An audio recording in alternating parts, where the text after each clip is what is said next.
The Cielo Alto Supper Club didn't sit above Rome. It ruled it. Perched on the 52nd floor, it looked down on the eternal city the way a king looks down at his subjects, with quiet certainty that nothing below could ever touch what lived up here. Crystal chandeliers dripped gold light across white marble. Murmured conversations floated like smoke. Money didn't announce itself here. It simply breathed. And at the finest table in the room, Gideon Renato breathed it all in. He was the kind of man who didn't need to raise his voice to silence a room. Broad shoulders in a charcoal suit, silver cufflinks, jaw carved like he'd been made from the same stone as the city. Dark eyes that had seen too much and revealed nothing. The waiters moved around him the way water moves around granite. Carefully, quietly, without being asked. Gideon Renato was 41 years old and had never lost a thing he truly wanted. Across from him sat a woman who was not his wife. She wore ivory, sleek, deliberate. Her fingers rested near his on the tablecloth, close enough to be intimate, careful enough to be denied. She tilted her head and smiled the way women smile when they already know the answer. "You carry the whole world on those shoulders," she said softly. "Doesn't it ever get heavy?" Gideon's mouth curved. "Not tonight." She laughed. A low, private sound meant only for him. To anyone watching, they were simply two beautiful people sharing an expensive evening. But near the service corridor, a young sommelier shifted his weight and raised his phone just slightly above the wine cart. His thumb hovered. His eyes stayed forward. Click. One photo, taken in half a second. Gone before anyone noticed. Far away, across the city, past the cobblestones and the fountains and the ancient walls that had witnessed centuries of human ruin. A different kind of evening was quietly breaking apart. Goodness Renato sat alone at a table for two. She had chosen Rosario's herself. The small restaurant tucked into a lantern-lit courtyard in Trastevere. The very place Gideon had proposed 5 years ago tonight, down on one knee with nervous hands and a ring he'd been carrying for 6 weeks. She had worn deep green silk, the good earrings. She had arranged for their son to stay with her sister, because tonight was supposed to be just the two of them. 5 years. A whole life built together. She had made a reservation for 7:30. It was now 9:15. Welcome to Roses and Revolvers, where no one leaves untouched. If this story had your heart racing, you already know you can't stop here. Subscribe now, because the next confession is darker, and you won't want to hear about it from someone else. Drop your location in the comments. I want to know who's brave enough to stay. The candle between the two empty plates had burned low. The bread sat untouched in its basket. A waiter had stopped by 3 times, gentle, careful, saying nothing, and each time Goodness had smiled and said, "Just a few more minutes." She had stopped believing that an hour ago. She looked at the empty chair across from her, the untouched wine glass, the folded napkin no one had opened. She had imagined this evening so many times. His hand across the table. His voice, low and warm. Asterisk 5 years, goodness. Can you believe it? Asterisk she had even rehearsed what she would say back. She picked up her phone instead. One missed call, hers to him, unanswered at 8 o'clock. Then silence. She set the phone back down and looked at the courtyard around her. Other couples leaned close over candlelight. A man tucked a strand of hair behind his wife's ear. A woman laughed and covered her mouth and looked at her husband like he was still the most surprising person she had ever met. Goodness looked away. Then her phone lit up. No name, no number, just a message. And inside it, one image. Her husband. A rooftop restaurant she had never seen. A woman in ivory beside him, fingers near his on a white tablecloth. Candlelight between them. His smile, unhurried, present, completely there. The exact smile she had worn green silk to see tonight. Goodness didn't move. She looked at the photo for a long time. Long enough for the courtyard noise to fall away completely. long enough for every version of this anniversary she had imagined to dissolve, quietly, like smoke. Her eyes didn't fill. Her hands didn't shake. She simply sat very still in the middle of a restaurant full of love, alone at a table set for two, and felt something inside her chest stop waiting. She set the phone face down on the white tablecloth. She looked once more at the empty chair across from her. Then she folded her napkin, placed it beside her plate, and stood up. The most devastating part wasn't the photo. It was the chair. He had never even tried to fill it. Back at Cielo Alto, Gideon leaned back in his chair and rolled his cufflinks absently. The woman in ivory watched him with warm eyes. "You seem lighter tonight," she said. "I am," he replied easily. He checked his phone. No notifications. Nothing urgent. The world was exactly where he'd left it. He set the phone face down and finished the last of his wine. "I should make my way home." She nodded, unhurried. "Of course. Your wife will be waiting." He paused just half a breath, then smiled again. Settled. Certain. Goodness is patient. He said it the way a man says something he has never once questioned. She understands how these evenings go. He left the restaurant. He dropped her at her hotel. She touched his jaw lightly at the door, "Tomorrow," and stepped into the lobby without looking back. Gideon watched the elevator doors close, then rolled his neck and walked back to his car. The driver pulled smoothly into Rome's night streets.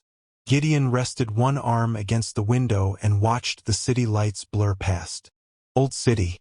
Ancient stone. Everything exactly as it should be. She'll be awake, he thought. I'll sit with her. Tell her the meeting ran late. She'll understand. She always does. He smiled faintly at his own reflection in the glass. But at that exact moment, Gideon Renato was no longer sitting at that table. She was standing outside on the cobblestone street, green silk dress and good earrings and 5 years of kept promises, looking up at a sky that had no answers. Her jaw had gone quiet and hard. Her eyes were dry. She took one breath. Then she walked. The empire was already ending. Gideon just didn't know it yet. Gideon's car moved through Rome the way it always did. Smoothly, unhurried, parting traffic like a blade through water. He sat in the back seat with one arm resting against the window, cufflinks catching the passing streetlights. A faint smile still lived on his face. The kind of smile a man wears when he believes the world is exactly where he left it. He didn't notice the silence inside himself. He had lived there too long. The estate gates parted at the first flash of headlights. The guards bowed without making eye contact, as they always did, as they had been trained to do.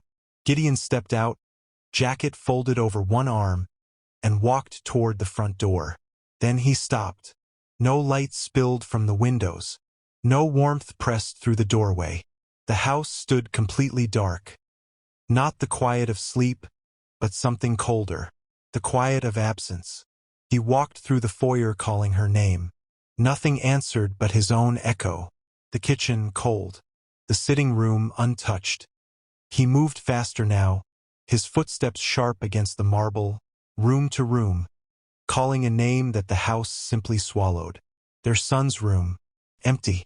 The small bed made with heartbreaking neatness. The toys gone. He stood in the hallway and said her name one final time. Quietly, the way a man speaks when he already knows. Then he saw it. Center of the dining table. Her wedding ring, catching zero light because the candles were dead. Beside it, a white envelope. He opened it with steady hands. "We are done." For words. That was all. His hand began to shake. For the first time in 20 years, Gideon Renato had nothing left to hold on to. By midnight, 8 black SUVs were moving through Rome like a dark current beneath the city's skin. No sirens. No chaos. Just precision, the quiet, surgical kind that had always been Gideon's signature. He stood in the center of his operations room, jacket discarded, sleeves rolled, and issued orders the way he always had. Calmly, completely, like a man who had never once been denied a result. Because feeling nothing was the only way he knew how to function. And so he chose to feel nothing. He sent men to her mother's house in Prati. They returned with empty hands and an old woman's silence that somehow felt like an accusation. He pulled traffic camera footage from 6 districts. Every road leading out of the estate, every junction, every bridge. His investigators worked through the footage frame by frame while Gideon stood over them without blinking. He flagged every hotel under his ownership across the city. Every loyalty contact. Every name in his network who had ever owed him a favor, and there were many. Men who ran borders. Men who managed airports. Men who knew things governments didn't. Every single one of them came back with nothing. She wasn't anywhere his power had ever reached. And that was the detail that finally cracked something open inside his chest. Not her absence alone, but where she had gone. Beyond him, past the edges of everything he had spent 20 years building. Goodness hadn't simply left his house. She had left his world entirely. He pulled out his phone and stared at her name in his contacts. He didn't call. Because somewhere beneath all that granite and control, Gideon Renato already understood the unbearable truth. She had planned this. Milan did not feel like exile. Felt like exhaling. The apartment was modest by every standard Gideon had ever kept. No marble foyer, no staff moving silently through corridors, no weight of surveillance pressing down on the air.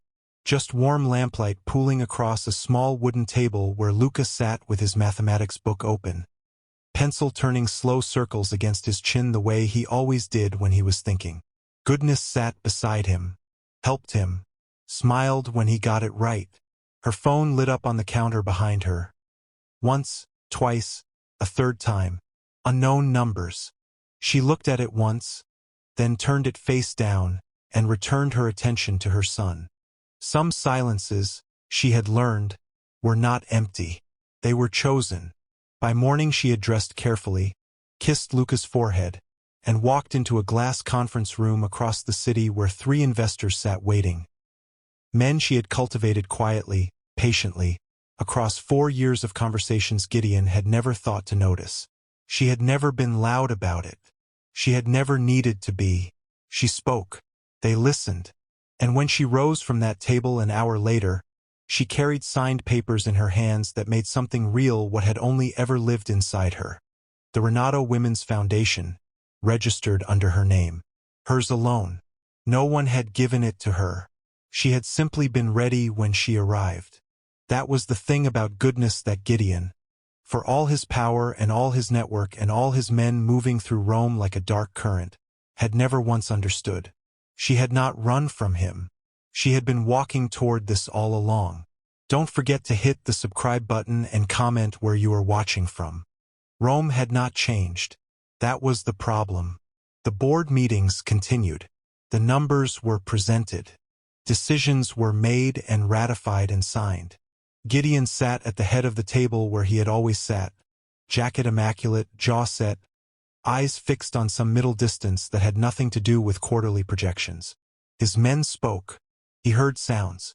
Somewhere between the words and his mind, everything dissolved into a low, colorless hum. Marco watched him, had been watching him for 3 days now, with that careful, measured attention that was almost worse than pity. It was after the Thursday meeting, when the room had emptied, that Marco paused at the door and said it, quietly, almost to himself. She always deserved more than this world, boss. Gideon's eyes moved to him slowly, the way a blade turns. Marco left without another word. Smart enough for that, at least. The call came that evening. His private line, the number that did not exist on any registry, that fewer than 6 people in the world possessed. He answered on the second ring. A woman's voice, unhurried, precise as a sentence that had been rehearsed for years. You had everything. You chose nothing. Then silence. Then nothing. The phone left his hand before he had decided to throw it. It struck the wall and fell in pieces, and Gideon stood there in the wreckage of it, chest rising, understanding with cold and absolute clarity. This was not grief following him. This was strategy. The photograph was grainy, time-stamped from 2 days prior. But it was her. The way she held her shoulders, the particular stillness she carried even in motion. Goodness, on the steps of a Milan courthouse, a folder pressed to her chest and her chin lifted like a woman who had just signed her own name into history. Gideon's convoy was moving north within the hour. He sat in the back of the lead vehicle and said nothing for the entire drive. His men understood, correctly, that silence was the most dangerous thing he possessed. Milan received him the way cities receive men who arrive with urgency and no invitation. Indifferently. The streets moved at their own rhythm. Its lights held no interest in his emergency. He pushed through the courthouse corridor, past clerks and marble floors and the bureaucratic stillness of institutions that answer to no one's timetable but their own. She had been here. He could feel it like a frequency. The clerk at the records desk checked her screen. 40 minutes ago. He came out onto the steps too fast, scanning, and nearly missed her. The elderly woman sitting beside a bucket of white lilies, watching him the way old women watch men who are unraveling in public. "You're looking for the beautiful woman with the little boy?" He grabbed her arm. "Yes." She did not flinch. She studied him instead, slowly, the way you study something you already understand. She smiled like someone who just got free. She pointed. Taxi. Rear lights already swallowed by traffic. He ran. Because Gideon Renato, who had never begged for a single thing across 50 years of living, ran.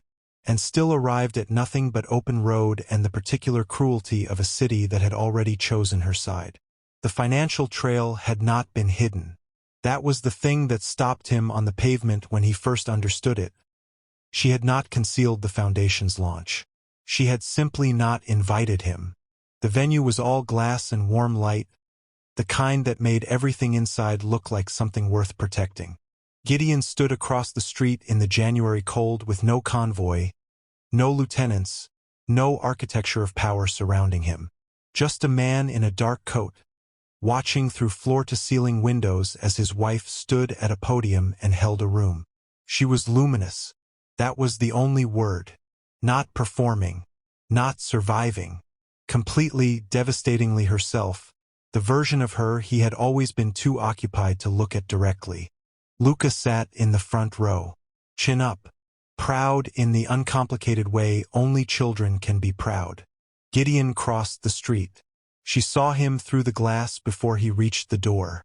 Her expression did not collapse, did not harden. She simply saw him and finished her sentence. When she stepped outside, he was already there. "I'm sorry." The words came out stripped of everything. No negotiation inside them. No strategy. She looked at him the way someone looks at a truth they have long since made peace with. "You didn't make a mistake, Gideon. You made a choice. Every time. A breath. And now I'm making mine." Then Luca appeared beside her. And his face broke open the way a child's face does when the world briefly makes sense again.